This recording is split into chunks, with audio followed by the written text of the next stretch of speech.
안녕하세요, 법정 여러분. 오늘도 김미엽과 함께하는 즐거운 민법 시간입니다.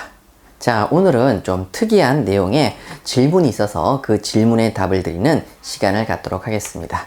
자, 오늘 여러분들하고 봐야 될 내용은 민법 제349조의 지명채권에 대한 질권의 대항요건과 동산채권의 담보에 관한 법률 제35조입니다.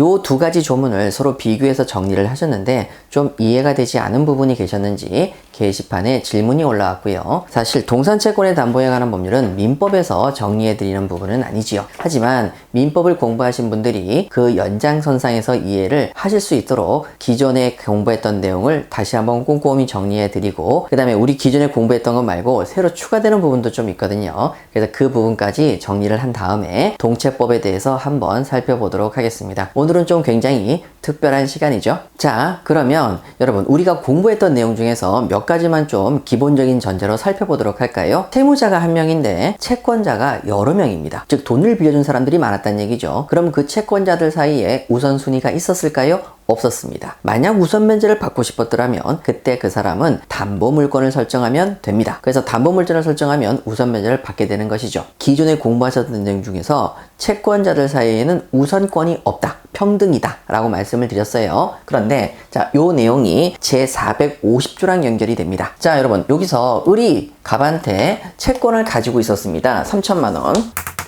채권자죠. 자, 갑은 채무자입니다. 근데 이 채권자가 자신의 채권을 딴 사람한테 넘기는 경우가 있어요. 병한테 넘겼습니다. 그럼 3천만 원 채권을 병한테 넘겼으니까 이제 병이 채권자가 됐습니다. 이제 더 이상 을은 채권자가 아니지요. 그럼에도 불구하고 자, 얘가 갑한테 가서 내가 네 채권자니까 돈 달라 이렇게 얘기하면 갑은 무척 당황해 할 겁니다. 왜? 난 너한테 돈 빌린 적이 없는데 하면서 나의 채권자는 을이야 이렇게 얘기하겠죠. 그래서 채권이 양도가 되었을 때 병이란 사람이 채무자에게 대항하고 싶다면 통지를 해야 됩니다. 자, 요때 병이 통지를 하면 아무런 의미가 없어요. 을이 통지를 합니다. 나 채권자였어. 그런데 그 채권을 병한테 넘겼으니까 이제 너는 병한테 갚아. 이런 식으로 통지를 해주면 되는 거죠. 여기까지가 우리가 일반적으로 공부하셨던 내용인데 자, 여기서 한 단계 더 나아가서 말씀을 드려보도록 하죠. 자, 그러면 을이 병한테 자신의 채권을 3천만 원짜리를 넘겼어요. 그랬는데 을이 깜빡 잊어버렸습니다. 자신이 채권을 병한테 넘겼다는 걸 잊어버리고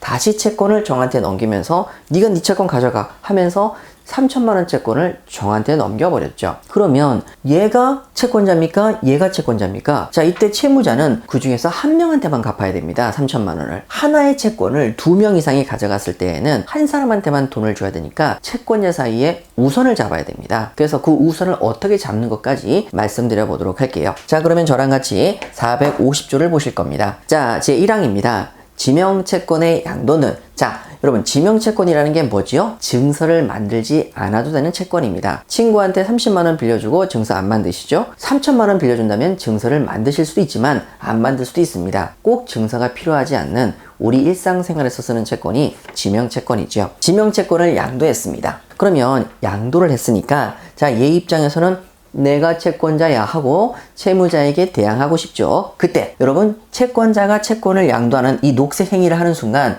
얘는 양도인이 돼버리고 얘는 걸 받았기 때문에 채권 양순이 되겠죠.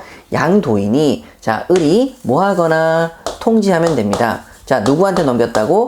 병한테 넘겼다고 통지하면 됩니다. 또는 채무자가 승낙하면 됩니다. 채무자가 알았어, 내가 병한테 넘겨줄게 하고 승낙하면 됩니다. 통지나 승낙 둘 중에 하나만 갖추면 병은 누구에게? 갑한테 내가 채권자라고 대항할 수가 있게 되는 거죠.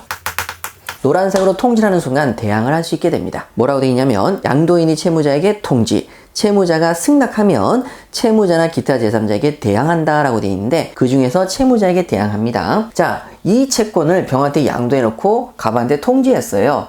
병이 채권자다. 그랬는데 깜빡 잊고 이번엔 정한테 다시 그 채권을 양도합니다. 그리고 난 다음에 다시 통지하는 거죠. 갑한테 뭐라고요?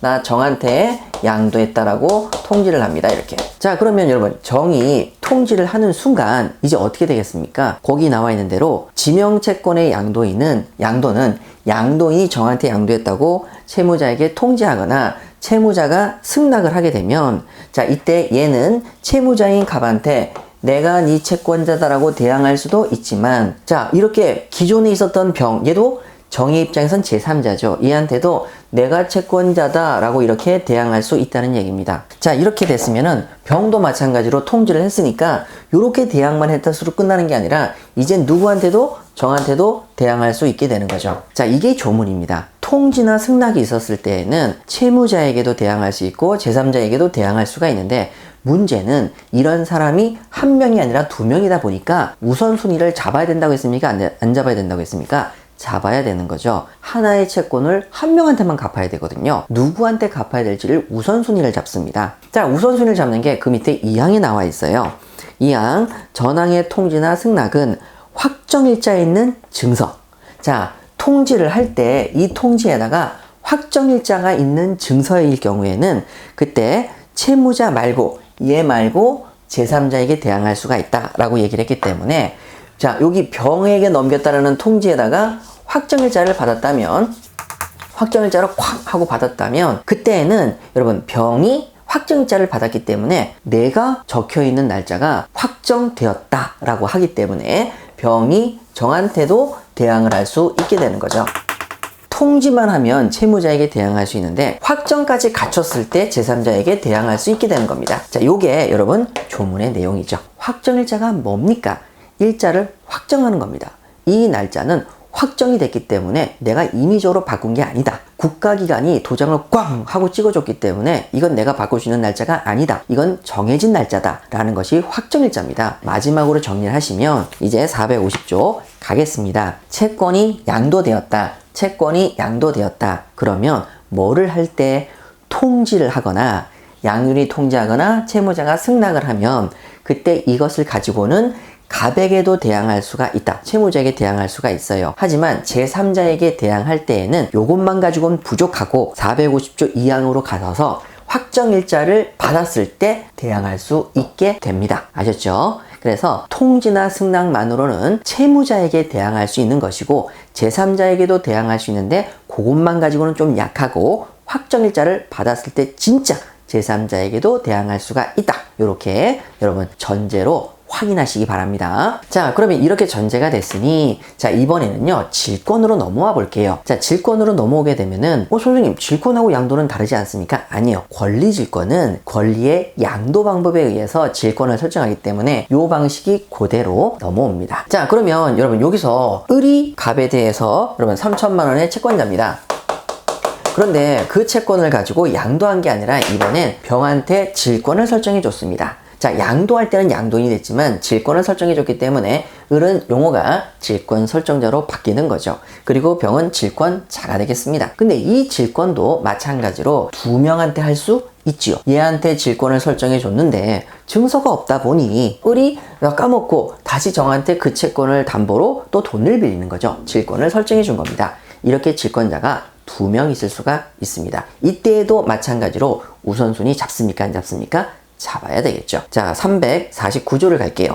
자, 용어가 어떻게 바뀝니까? 질권을 설정을 해주니까 질권자, 질권 설정자, 그리고 얘는 기존의 채권자, 질권 설정자의 채무자니까 기존 질권 계약의 제3자로서 제3채무자라고 용어가 바뀌는 거죠. 자, 그러면 여기 나와 있는 녹색의 용어, 요 세 가지를 가지고 살펴보도록 하지요.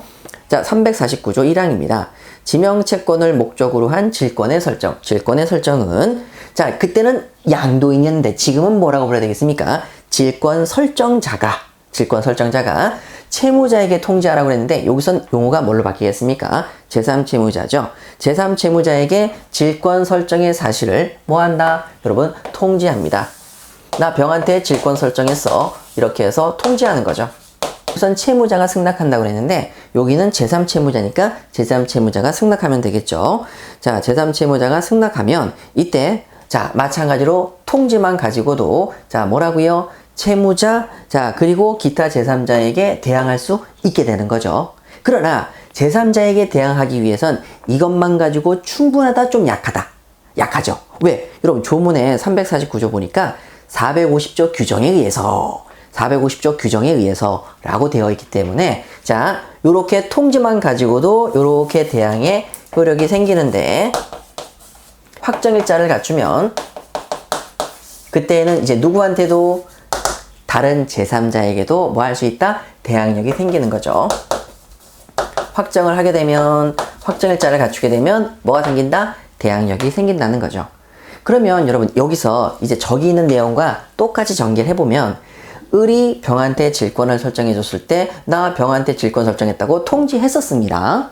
그리고 이걸 또 깜빡 잊고 을이 정한테 질권을 설정해주고 또 마찬가지로 똑같이 통지했죠. 나 정한테 지금 질권 설정해줬다 하면서 통지를 합니다. 그럼 이때 갑은 또 고민에 빠지게 되는 거죠. 누구한테 줘야 되지? 그때 확정을 갖추게 되면 병이 정보다 우선하게 된다. 이렇게 정리가 되시겠습니다. 요게 민법입니다. 자, 그러면 이제 마지막으로 동산채권의 담보에 관한 법률 제35조를 살펴보도록 할게요. 자, 여러분 여기 있는 이 내용이 가장 기본의 민법 내용이니 동산채권에 관한 규정은 특별법입니다. 특별법이니까 여기 나와 있는 내용 그거를 전제로 깔고 여기랑 상반되는 예외 규정을 썼으면 그것만 그대로 적용하시면 되는 겁니다. 자, 그러면 제35조 1항 가겠습니다. 동채법. 자, 약정에 따른 채권 담보권의 득실 변경은 담보 등기부의 등기. 여러분, 누가 하죠? 국가기관인 법원에서 하죠. 등기부의 날짜를 기재하죠. 뭐가 됩니까? 확정일자입니다. 그래서 여러분 여기 담보 등기부의 등기한 때 밑줄 쭉 그으시고 한마디 쓰세요. 확정일자. 확정일자를 갖추면 누구에게? 제3자에게 대항할 수 있게 됩니다. 자, 그래서 여러분 뭐라고 되어 있습니까? 담보 등기부에 등기한 때에는 지명채권의 채무자 말고도 누구에게? 제3자에게 대항할 수 있는 거죠. 이 확정일자가 여러분 여기는 담보 등기부입니다. 담보 등기부의 등기. 이것으로 바뀌는 거죠. 그럼 선생님 대항력은 언제 생겨요? 통지요. 승낙, 통지, 승낙. 이건 그대로 가는 거고요. 기존의 확정일자 말고도 추가적으로 뭐를 통해서? 담보 등기부를 통해서 제3자에게 대항할 수 있게 되는 것이죠. 자, 그럼 이제 2항 한번 가보도록 할게요.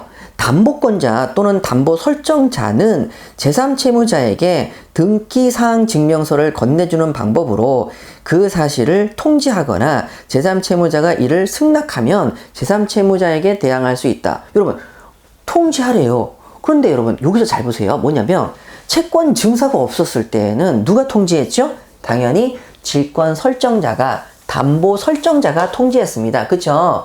담보 설정자. 채권 증서가 없으니까요. 그런데 지금 여기 무슨 등기사항 증명서에 동그라미 치세요. 증서가 있다 없다? 있죠. 증서가 있으면 그 증서만 보여주면 되지 않습니까? 그래서 누구만 통지할 필요가 없는 거죠. 설정자 말고도 그 증서를 가지고 있는 을이 봤지? 내가 이 증서 가지고 있는 거 봤지? 하면서 통지를 할 수 있는 거죠. 왜? 뭐가 있기 때문에? 증서가 있기 때문에. 그래서 여러분 거기 등기사항 증명서 동그라미를 치시고 첫 번째 줄에 담보권자도 할 수 있습니다. 담보권자도 통지할 수 있습니다. 증서가 있기 때문이죠. 그러면 이 통지 가지고 여러분 대항할 수 있다 없다? 있다고요. 자, 되셨어요. 자, 그러면 마지막으로 3항 보도록 할게요. 자, 동일한 채권에 관해서 담보 등기부에 등기를 할 수 있는 채권도 있겠죠.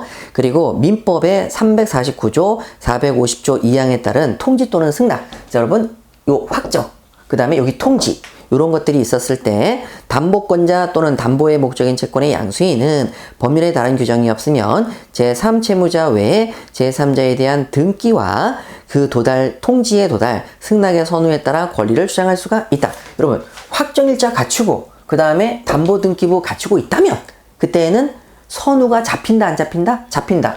확정일자와 담보등기부 등기로 선후를 잡을 수 있게 되겠습니다. 이 얘기죠.